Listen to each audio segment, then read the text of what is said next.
And now, on Talk Birdie To Me, it's time for some bonus content. All thanks to our good friends at Ping. They'll help you play your best. You can see your local golf shop or professional for a Ping club fitting. And the Golf Clearance Outlet. Great prices on great gear. They're in Melbourne, Sydney, Brisbane and Perth, or online at golfclearanceoutlet.com.au. Now, time for some bonus content. Here's Nick O'Hearn and Mark Allen on the most listened to Australian golf podcast. This is Talk Birdie To Me.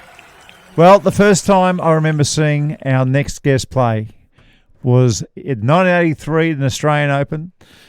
His name is Peter Fowler. He went on to win that championship, and we've got him on to talk about the short game. G'day, Chook. G'day, mate. How are you? Very good to talk to you. Mate, I'm really well. Hey, do you remember winning that Australian Open and that 12th hole? Talk us through that 12th hole. Well, I was playing with Nick Price and Peter Senior, and I'm not sure how many. I just had a couple of bogeys, and I just cleared the fairway trap with my driver and an old wooden driver, and they ran down. I think I had 230 to the hole, and I just cleared the front trap with a 3-iron and ran up to a foot away. So that was and made the eagle. Unreal. Now, we've got you on to talk about the short game. Nick and I, we do masterclass after masterclass, trying to help people with their short games. But when we think short games, the pair of us, we think about Seve Ballesteros, and your name is right there, Chook. I mean, you were world famous for the way that you got the ball up and down from around the greens. I played with you a number of times. I always thought you were a great hitter of the golf ball as well. But we just want to talk to you about the short game, and we can't start without you telling us what it was like to have those short game comps with Seve Ballesteros. Yeah, well, I guess, it was great. I played with Seve quite a number of times, and I was amazed at his short game, of course, and he often commented on mine. You know, he'd ask me how I played certain shots or what I was thinking when I played them. So that was, it was a good banter we had with each other. But when I think back about the short game, technically I'm not sure how good I was, but I grew up on a course, Pennant Hills in Sydney. They didn't have a driving range, but they had 3 practice greens, and that's where I used to just chip and putt while I was waiting to caddy, or before or after work when I was assistant pro. And I wasn't a great hitter, a striker of the ball. So to play professional golf, you've got to get around and under par, and my short game allowed me to do that. Yeah, Chookie, I mean, I remember you from back then it was called the European Tour Days, now it's DP World Tour Days, and it was you and Stephen Scarhill, I remember, always on the range or on the short game area, working your butt off. I mean, I think we need to maybe do a little bit of fact-checking on this, but I have a feeling you might have hit the most golf balls in the history of golf. The only other player I think of might be Gary Player, because you were just an absolute grinder on the range. And it was always fascinating to watch you go about your processes. I mean, that work ethic, was it something was it more a fear of not, of losing your game, or were you always in search of something, the amount that you practiced? Yeah, well, like I said, I wasn't a great ball striker, so I had to find a way to get the ball around the golf course. And so whether it was on the range, trying to work out how to hit a fairway, I would just go through my clubs, and if I could hit 2 3-irons, one off the tee and one to the green, and still get it near the green and make a par, then that was good enough. But whether it was fading it or drawing it, I tried them all. But when I think back, I may have hit too many golf balls, but we didn't have a lot of technology. I don't think I saw my swing on a video until I was in my 20s, and that's the way the technology they've got now with videos, TrackMan, just use your phone and all that. So we didn't have that. So it was trial and error really for guys of my era. Yeah, no, absolutely. I think you've always been a ping player your entire career, and I remember you used to was it the Ping I2 lob wedge or the sand wedge? Was that the one you used for a lot of it? Yeah, the Ping I2 sand wedge. Yeah. I think it was like 57.5 degrees was what I played with almost all of my career. I'm not very good with a 60.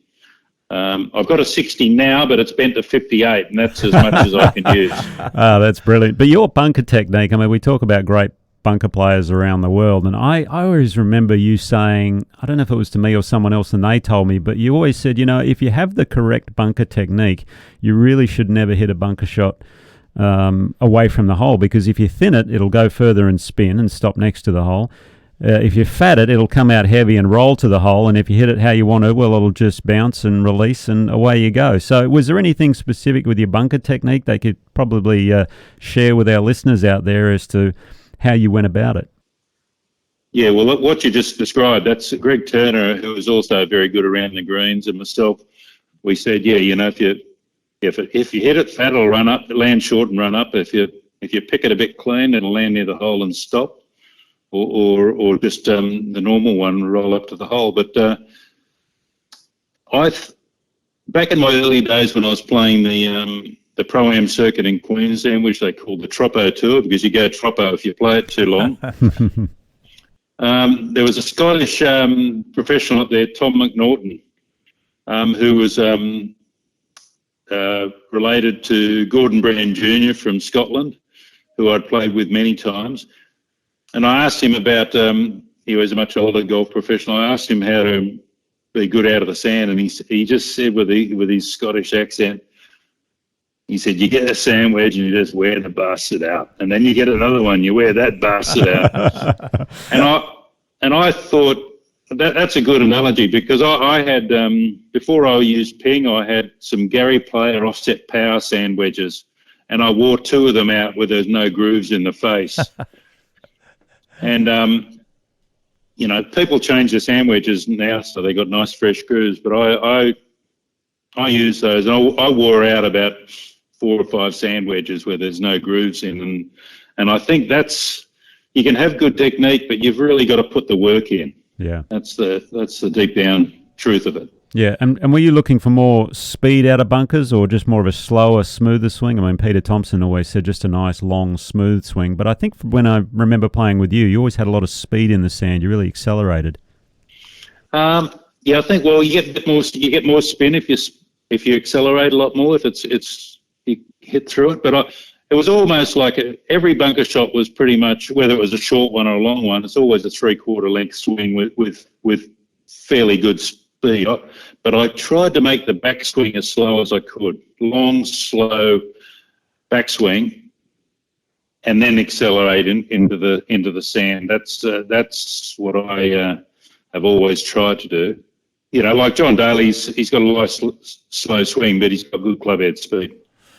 Now, Chook, I want you to think back to those days where you had the chipping comps with Sevi Ballesteros. I mean, we touched on it, but I was always told that players would watch, and that doesn't happen too often on any tour anywhere in the world. Everyone's usually worried about their own game.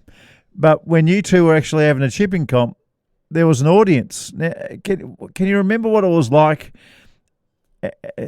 just participating in that? Yeah, well, that was amazing. He was. I didn't do it very often, but a couple of times I did. It was amazing, and but his ability to conjure up a shot out of any lie, that's what really amazed me. And I about Sevi, and I think it goes back to him learning to play golf on the sand at Pedrina, around Pedrina, Santander in northern Spain. We did play a Spanish Open at his course at Pedrina, and it was quite hilly and lots of dog legs, and that's where Sevi really became creative, I think. He sort of funky lies, bare lies, sandy lies, and sort of hooking and slicing around trees, and that's how he learnt, and that's how I think he learnt. And plus I watched him with the other Spanish players. If one of them was struggling in their bunkers, he would say, well, listen, we're going to practice with our 7-irons out of the bunkers. And if you can when you can get the 7-iron to work, then just go back to your sand wedge and it'll be perfect. And that's what he did. Yeah, that's brilliant. I do that with some of the pros I help these days. I start them with a 7-iron, and once they figure that out, I said, right, we're going to go 5-iron and then 3-iron. And if you can do 3-iron, well, you're as good as Sevi, basically. But funnily enough, I think Sevi, he got into a bit of course design there at one point, and he redid the course in Switzerland, Kranz-sur-Sierre, to basically all the greens being upside down saucers so you couldn't hit them, and it's basically whoever had the best short game won that week. Do you remember that course? I do remember it. Those first couple of years when he redesigned it, the greens were so hard you couldn't get it on the green. Yeah. But his imagination around the greens was a magic. The first time I played with him was 1979 Australian Open at Metropolitan. I played with him on the Saturday, so I was pretty intimidated to say, playing with an Open champion, Seve and that, and he hit it in those sandy lies around Metropolitan, 50 yards from the green, when I thought there was no shot, and he was dancing it around the hole and spinning it, getting it to 5 foot and stopping it, and that was just amazing to see. But people say he might have been a prima donna, but I don't think so. I think he just wanted to practice quietly by himself, but he inevitably always had a crowd. Yeah, he was an absolute genius. So fortunate to play with him myself a couple of times, and if you watched him tee off, you'd think there's no way this guy's going to break 80, and then sure enough, he signed for par or better at the end of the round. It was incredible. Yeah. Hey, Pete, I've got a question here from one of our listeners, Golf Trader, and he wanted to ask you this. How much is your short game genius learned from creative practice and tapping into the other legends, as we've spoken about with Seve, and also what sort of ideas would you offer to the average golfer with the chipping and wedge play to help them improve contact and confidence? Well, I think my short game, I was a caddy at my golf club at Penrith Hills, and I caddied for the assistant pros. I caddied for the pro, Ian Alexander, many times, but I would just go to the practice green and if I struggled with a shot on the golf course, I went to the practice green and I played it over and over and over and over again until I worked out how to do it. And if I was still struggling, I would ask the pro or get some advice from someone who I thought played it well, and then I would keep practicing. So, and I developed quite a stiff-wristed action because I thought it was most consistent under pressure. And when I went down to Melbourne playing off a lot of the hard pan, I felt that was that worked out well for me. I know a lot of guys use a lot more wrist action, but and some shots you do need it, like the high flop shot. But it's trial and error, really. If I was having trouble out of mud, I would practice out of mud, and I would if I was scared of duffing a shot, I would practice duffing it on purpose. So I learned how to hit that shot. If I struggled off the hard pan, I would find a dirt road at Kingston Heath in the middle of the golf course, in the middle of the bushes, and I would practice that shot until I could take it onto the golf course. And these are the sort of things that shaped my short game. I would, for example, if you wanted to learn how to slice it, you would go behind a tree and force yourself to slice it around the tree. And I think that's what's wrong with a lot of practice ranges now. They're so sterile. There's not enough trees in the practice ranges to hook and slice and go under or over them. And that's I think that's a real problem for being creative. Well, Peter, I caught up with you at Kingston Heath a few weeks ago, and you told me something that I was just stunned about. We're going to take a short break, but when we do, I'm going to ask you that question. You can talk us through that part of your technique. Okay.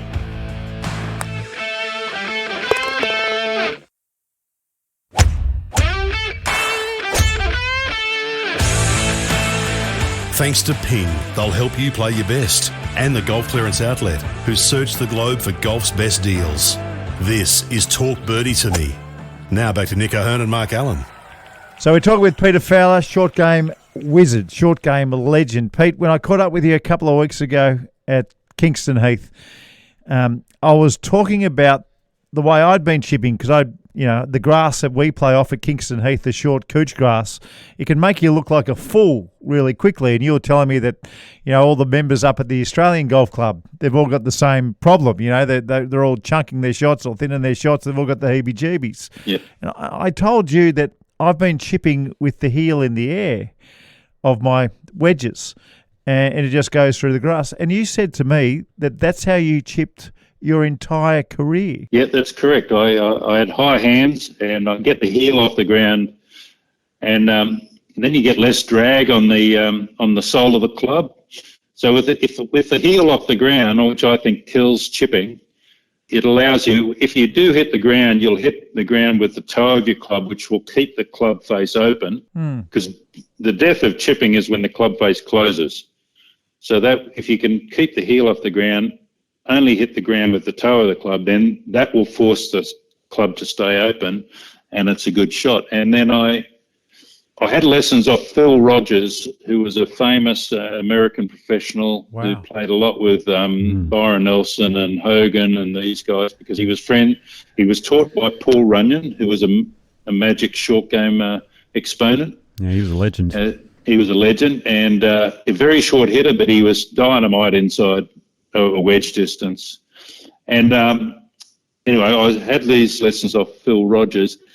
And around the greens, he said, okay, get that heel off the ground, get the toe in under the ball. If you got a funky lie, you can get the toe under the ball. And that's when that sort of proved to me that I was on the right track. Yeah, that's incredible. Now, did that actually, out of curiosity, because whenever I played with you, that almost carried over into your putting as well. You used to have the heel off the ground with the putting as well. Was that a result of the sort of the short game work, or was that something different? No. Yeah, that was different probably. My coach, Ian Alexander, who's turned 88 the other day, and we still play, once or twice a week when I'm in Sydney. He had a very high hand action. He played, a lot of the old pros will tell you, he played most of his career with an old hickory shafted putter, wooden shaft, had lots of binding on to hold the wooden shaft together. But he was very high hands, and he stand very close. So, when you watch someone who's good at putting, and he taught me to play from the time I was 12 years old, I guess it rubbed off on me. So, I stood close to the ball with my high hand action. I just wanted to get all the wrist action out of my putting, and pretty much that, and that, I think that went into my chipping and pitching a bit. So when did you realise that you're a bit different to everybody else, and people were watching your short game when you played with them, and they were trying to learn things? Or did you ever see other players copy it? Did you ever see other players grind their sandwiches the way you used to grind your sandwiches? When did you know that you were marvelled at, to tell you the truth? I used to grind. I used to get my sandwiches, and I'd grind them how I didn't grind the back off them. I just wanted the blade, the sole to be thinner, and part of that came when I started playing in Melbourne, because I'm from Sydney, and the sand is very soft, and the grass is very soft. When I went to Melbourne, I couldn't play the shots that I wanted because the sand was much firmer. The turf was much tighter and better grass, in my opinion. And so I got my sandwiches, and I ground the sole with a thinner. There was an old McGregor sandwich, one of Nicholas's designs, and also Phil Rogers designed some Cobra sandwiches with a nice thin sole, but they still had plenty of bounce on them. And that's what I sort of modelled my grinds on. And now when I get my sandwiches from Ping, I just ask him, can you grind the bottom of it a bit?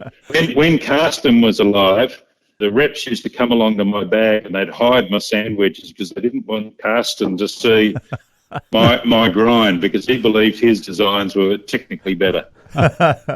So when did you know in your head that your short game was better than just about everybody else's? When I got it in the hole quicker. Obviously I wanted to hit the ball, drive the ball better like Greg Norm, and I wanted to hit my irons like Bernard Langer, and to play professional golf, you've got to get the job done.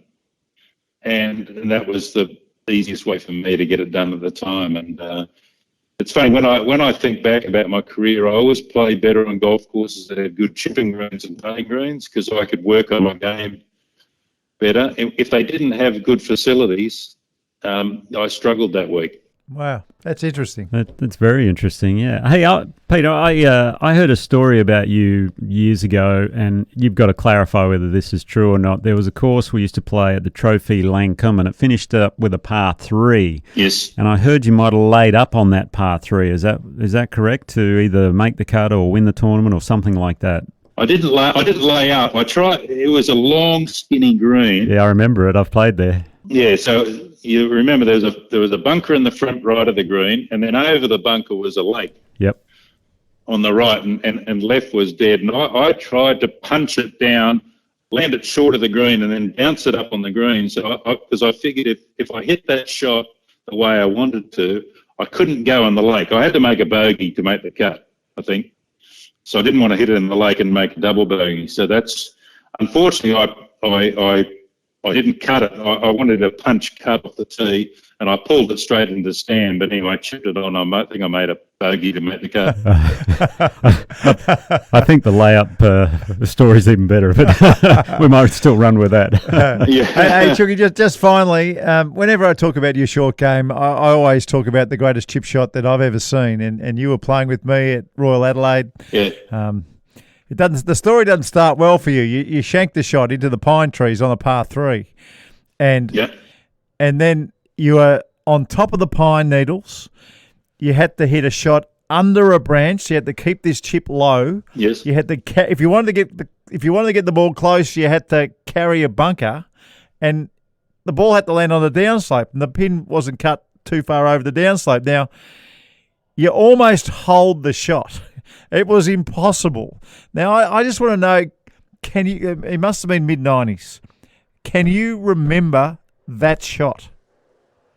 Yeah, I think it was a Kooyonga. I think it was in the... Well, maybe it was. I think it might have been Kooyonga Golf Club, and I shanked it off. I shanked it off the par 3. I think Grades and Mike Harwood were commentating at the time. South Australian Open, I believe. But, when there's pine needles like that, I do practice around the practice green off the pine needles, because that's, I'm in the rough a lot. Yeah. Again, it's the... Okay, I know how to hit a low shot. I know how to nip it like a bunker shot. Yeah. And it's just pulling it off in the situation, like the fact that it goes close. It was unlucky not to go in. I mean, it was unlucky. Yeah. It was unlucky. You were so stiff that it didn't go in. And I'm like, I just thought you were going to hit it sideways. I still can't believe you went at the hole. Yeah, well, that's, sometimes I think, okay, if I don't pull it off, I'll be in the bunker. I can get that up and down. Yeah. I've learned from Sevi that you can get it close from anywhere. And I believe that's still the case. It might be almost impossible, but you can do it. You just got to have the imagination and be able to formulate it in your head so you can pull it off.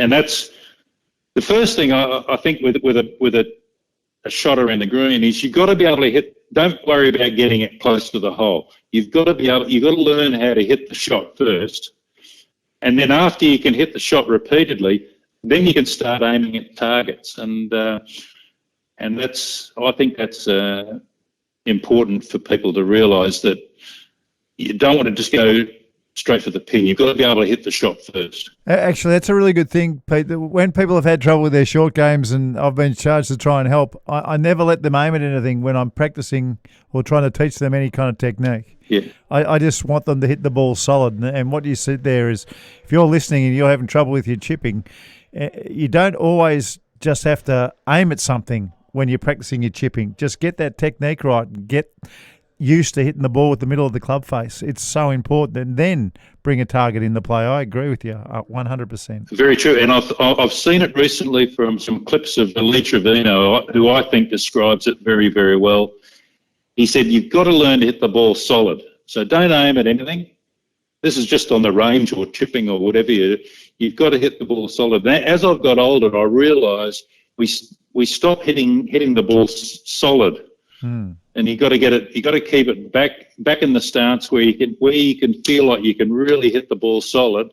And then when you repeatedly hit a few shots the same, that's when you're ready to aim at targets. Very important. Yeah, and then you get Great advice. And then you get the players who see things that others don't, like Peter, like Sevi, yeah. and those. I mean, some people, they have great short games, but they can't hit those shots where you just can't believe it because they actually don't see the shot. Tiger was like that as well. No, exactly. Yeah, seeing the shot. Bubba Watson's great. He sees the shot Yeah. his way and he can pull it off. Yeah, I saw his shots, but I couldn't pull it off. So he was unbelievable. Now, these days, Pete, I think you're in Sydney as you're chatting to us now with, I guess the granddaughter in the background, I think. Yes. How is life for you these days? What sort of things are you up to? You're obviously still playing competitive golf. What are you really doing these days?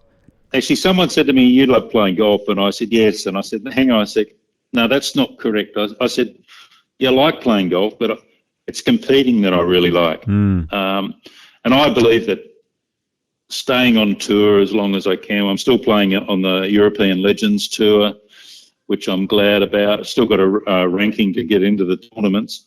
Wow. So I'm preparing my body constantly in the gym on a weekly basis, and trying to get my game in shape to get back over there in May and play for 6 months.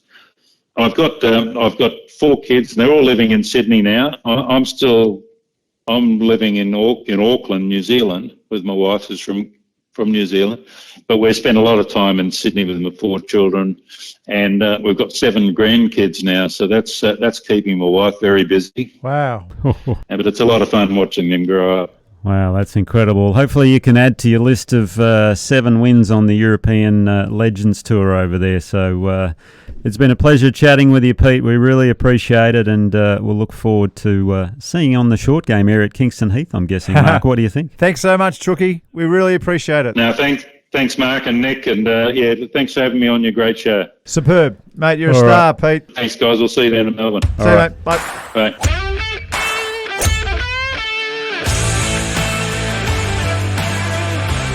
Thanks for being part of Talk Birdie To Me with Nick O'Hearn and Mark Allen. And if you want to be part of the show, drop us a message or comment on the socials. Or you can send an email or leave a voicemail at talkbirdietome.com.au. Thanks to the great team at Ping. They're the best in the business and they'll help you play your best. And the Golf Clearance Outlet. If you're after top quality at prices you won't beat, check them out. golfclearanceoutlet.com.au. Talk Birdie To Me's executive producer is Dan Bradley at Kaizen Media. Sound design, Daryl Misson at loudzebra.com.